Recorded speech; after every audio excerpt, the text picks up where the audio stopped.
Hello, greetings. We're talking about the addiction cycle. And just to reiterate, these classes are put together to help us understand ourselves better so that we know when opposing or contrary winds come our way with opportunity. I remember the first time somebody offered me a cigarette. We were on a high school bus, and when we got off of the bus, our little walk home to the house, we ended up sharing a cigarette together, and it was the first opportunity I had to smoke a cigarette. I got lightheaded and dizzy, but eventually in my life, I made a choice to be a tobacco smoker, and I smoked cigarettes for 13 years, so I know a little bit about addiction. But I don't know sometimes what the power is of people that are on cocaine or heroin or methamphetamines or prescription drugs, how they do things today. It's a whole nother schooling that I really am not knowledgeable about. Only thing I do know is that tobacco and the nicotine habit was part of my life for 13 years, and it was a very difficult addiction to break. With the Lord's help, I did it. I remember one day I bought a pack of cigarettes, and I said that was going to be my last pack, and then I ended up going out after I discarded the pack of cigarettes, going out and buying another pack of cigarettes because I really didn't mean what I said. And then over and over, I threw them out the car window, turned around in the car to go back and pick them up off the road because I lived out in the country. And it was really difficult. In my mind, I wanted to do it, but my body was craving it to the point where it broke that choice in my mind to become weak and under that influence to continue on. So here we are again. We're talking about addiction, and I know what it's like. Some of you watching this know a little more about what street drugs do and how they can take a hold of your life, and that's something I can't really imagine. But anyway, I did come to the point in my life to quit smoking cigarettes. I remember holding a pack of cigarettes up in the air, and I said, Lord, I love you more than I love these cigarettes. And I crushed that pack of cigarettes. I threw them in the garbage. I never had withdrawals. I never gained weight, and I never ever had a desire to smoke again. And I do not like the smell of tobacco, especially cigarettes or tobacco itself. So that's my story. But I know God is there to help you. He helped me. He'll be there to help you. So let's talk a little bit about if I want help. What happens? In my choice here, what do you have to do to realize you have a problem? Personally, I think whether I said those words, Lord, help me, I really don't want to smoke, and I love you more than I love these cigarettes, and I threw them away, and it was easy for me. Now for you, I don't know if you're able to do something like that, but you need, AA talks about a higher power. And I don't know if you ever seen the movie of Bill W., who founded the Alcohol Anonymous program. And the power of the Lord, I believe, was his epiphany, that he came to know the Lord, and he found out that if people would come together and hear people's stories, that was a support base for them to make it through their choice of becoming free from addiction. And in your case, maybe going to AA meetings if you know there are some in your area. I know there's a plethora of AA meetings in Phoenix, and some are good or some are bad. That's like churches. Sometimes there's a good church, sometimes there's a bad church. There's a good teacher behavioral health, for example, the field that I am, and then there's others that are they want you to be medicated and all that to get off of your addiction and so on. Now I'm in therapy too as well, but whatever method you need to get off of your situation and become more coherent, more under control of you as a person, I'm for it. And you need to pray, you need to ask God to show you the way, and He will. And pray that you can discern those that are genuine and those that are not, because people can enslave you in your weaknesses because they see that you're vulnerable. And you know there's a real devil out there to keep you entrapped. And the whole world goes around because of money. And there's so many different things that people get in, and they just stay in the cycle of not being helped, but they're in the cycle of being entrenched in their weaknesses. But God has got a plan, and there are good programs that are out there to help you. So getting back to you making the choice of becoming free of your addiction, first of all, you need to realize you have a problem. It's very difficult to help somebody that doesn't believe he has a problem. For example, you could say, I drink 3 beers every day, but I'm not as bad as Joe down the road. He drinks a 6-pack. So if you compare yourself with other people, you might not be an addict in your frame of mind, but if you need 3 beers every day, you're an addict, because that's every day that you're in the cycle of drinking beers. And that eventually might come to a place where you are drinking 6, you are drinking 12, you are drinking 18, and then you're mixing it with alcohol or with drugs, and it becomes deeper and deeper. But it started with the first beer that you had that caused you to drink the 3. So let's look here. When you say, I have a problem, I need help, where do I go? That's the first choice here. I have a problem. I have a problem. Now, what do? I have to tell my doctor I got a problem, an alcohol problem. I want to get free of this addiction. Might send you to AA meetings. Well, you have to find an AA meeting to go to. Then that means that maybe in the evening you have to do something you weren't planning on doing, to go to an AA meeting. Then you might realize that that wasn't a very good AA meeting because people that were in the AA meeting were using out in the parking lot. Well, that doesn't mean that every AA meeting isn't producing sober people. So you go back to, I want to quit. You might have to go to another AA meeting in another location. And then you find a group that you enjoy, and you hear that they're all making a commitment for sobriety. They go out in the parking lot. They all maybe go out for a cup of coffee or something, or a couple people go out for a cup of coffee. They don't go out and drink or smoke or do drugs or whatever. And then at the end, you're going to get sober because you have to do something on a diligent continuum to help you experience the feelings of sobriety, thinking clear, and every day, day by day by day, it's going to become better for you. But you're, first of all, made the choice, I have a problem and I need help. Could be rehab. You might need to be removed and put in a setting where it's totally on a track of rehabilitation.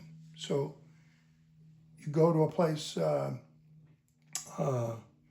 Salvation Army. Salvation Army, I don't know if they have a rehab center or they're connected to the rehab center. Salvation Army might be the place you contact. They have a rehab center. What do you have for getting people on track to get sober that's been addicted for, say, 5 years, 10 years, 15 years? They might refer you to a place that they have for those type of people, with the intent of becoming sober and clean. And then you want to maintain that afterwards. So stay connected to where you're going to get the help to remain sober. Get your family involved. Tell your family, I'm going to get sober. You might need the support of the family. They might keep you on track. How you doing, Joe? How you doing, Mary? And they'll let you know, boy, we're really praying for you that you're getting it on track and that we're for you to get rid of this addiction that has controlled your life for so long. And we are so happy for you. And then get in a place of celebrating the victory. 1 year, what do they do at AA? 6 months, 3 months, a year, 18 months, 24 months. People go on, well, I've been clean for 10 years, 15 years, 30 years, 35 years. And those are people that actually took the program seriously and ended up with the results. There are some churches in the valley here that offer evening, like Celebrate Recovery. Celebrate Recovery is another avenue by which you can get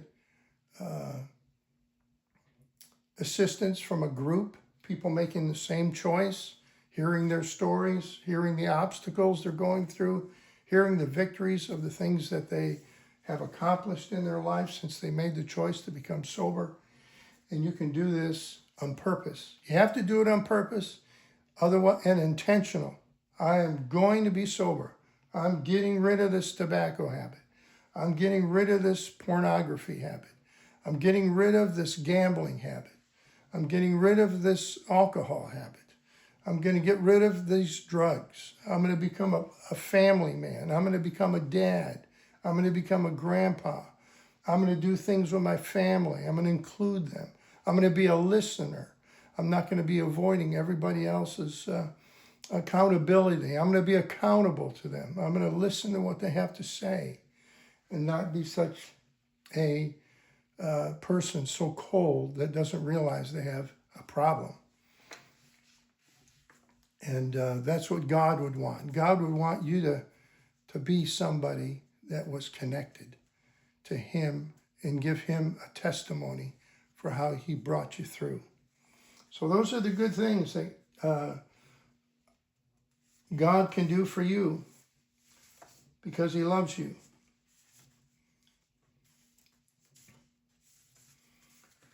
And we're going to continue on here with just giving you the information. Remember, this is the addiction cycle.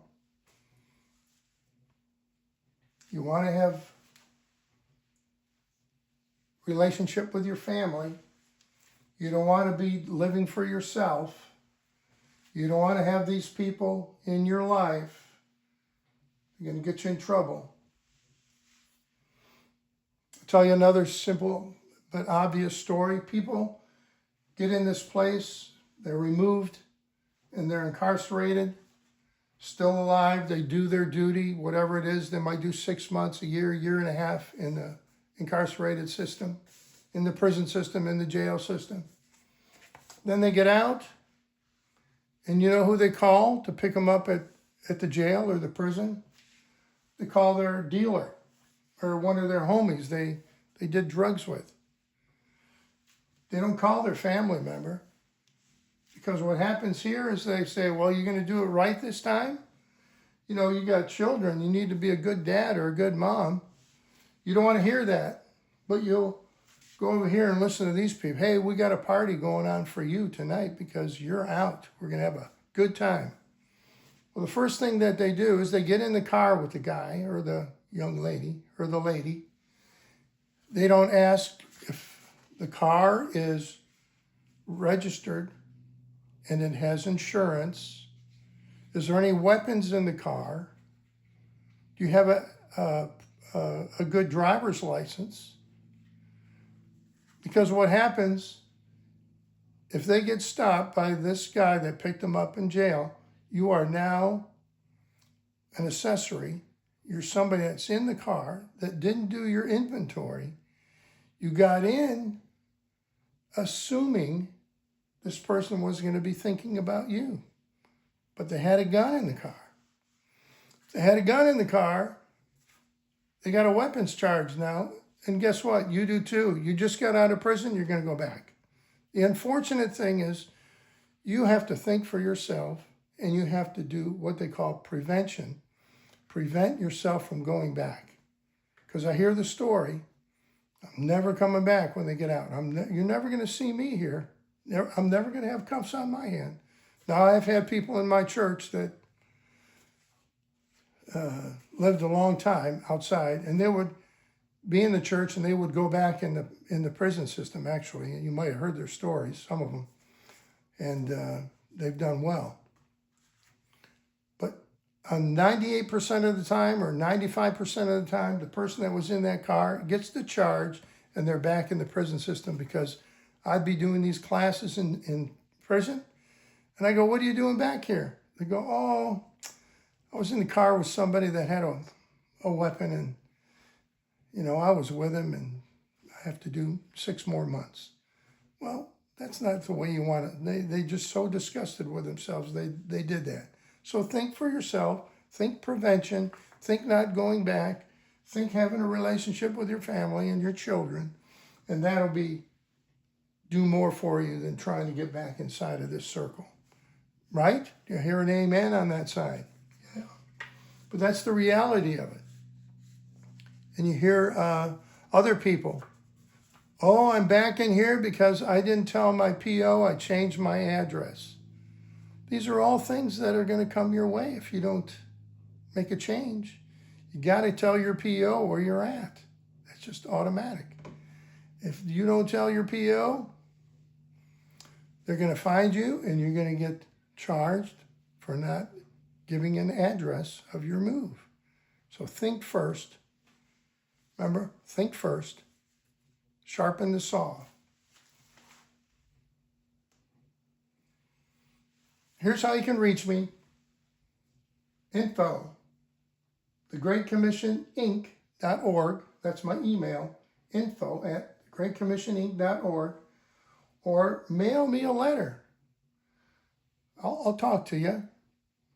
Even if you're in prison, you get this. Write me a letter. I'll write you a letter back. P.O. Box 5202, Sun City West, 85376.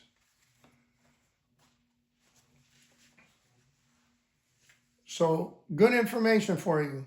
If you want to get sober, number one, realize you have a problem. And then you'll look for a place to get help.